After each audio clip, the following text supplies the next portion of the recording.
Mafia Mukhtar Ansari की मौत के साथ ही जुर्म के एक काले अध्याय का भी अंत हो गया। जुर्म का वह अध्याय जिसकी इबारत पूर्वांचल से लिखनी शुरू हुई और जिसने पूरे उत्तर प्रदेश में अपनी बादशाहत कायम की। जुर्म का ऐसा बेताज बादशाह मुख्तार बना जो जेल से अपनी हुकूमत चलाता था, जेल में अपनी मनमर्जी चलाता और जेल से हत्याओं को अंजाम दिला देता, अपने मनमाफिक प्रदेश को अपनी उंगलियों पर नचाता।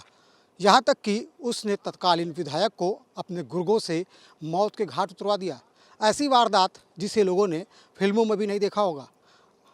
इस वारदात को अंजाम दिलाने के बाद भी वह बड़े सलीके से कानून के पंजे से बच निकला, लेकिन उसकी किस्मत तब पलट गई जब 2017 में यूपी में योगी सरकार सत्ता में आई। उसके बाद उसके दुर्दिन शुरू हो गए और लगातार उसके ऊपर कानून का शिकंजा कसता चला गया।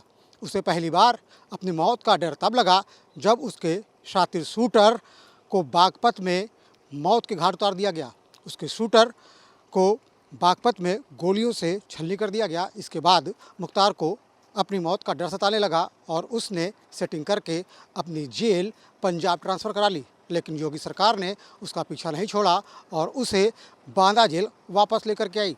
लगातार उसके मामलों में सरकार पैरवी कर रही थी और लगातार मुख्तार को सजाएं हो रही थी। मुख्तार का स्वास्थ्य भी लगातार गिरता जा रहा था और वह लगातार कोर्ट में इस बात की दलील दे रहा था कि उत्तर प्रदेश की जेलें उसके लिए सुरक्षित नहीं है।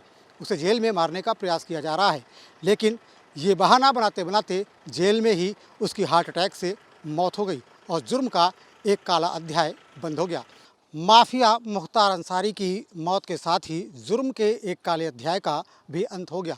जुर्म का वह अध्याय जिसकी इबारत पूर्वांचल से लिखनी शुरू हुई और जिसने पूरे उत्तर प्रदेश में अपनी बादशाहत कायम की।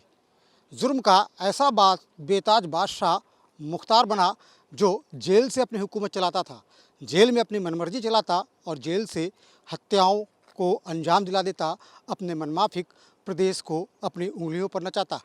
यहाँ तक कि उसने तत्कालीन विधायक को अपने गुर्गों से मौत के घाट उतरवा दिया। ऐसी वारदात जिसे लोगों ने फिल्मों में भी नहीं देखा होगा। इस वारदात को अंजाम दिलाने के बाद भी वह बड़े सलीके से कानून के पंजे से बच निकला, लेकिन उसकी किस्मत तब पलट गई जब 2017 में यूपी में योगी सरकार सत्ता में आई। उसके बाद उसके दुर्दिन शुरू हो गए और लगातार उसके ऊपर कानून का शिकंजा कसता चला गया। उसे पहली बार अपनी मौत का डर तब लगा जब उसके शातिर शूटर को बागपत में मौत के घाट उतार दिया गया। उसके शूटर को बागपत में गोलियों से छलनी कर दिया गया। इसके बाद मुख्तार को अपनी मौत का डर सताने लगा और उसने सेटिंग करके अपनी जेल पंजाब ट्रांसफ़र करा ली, लेकिन योगी सरकार ने उसका पीछा नहीं छोड़ा और उसे बांदा जेल वापस लेकर के आई।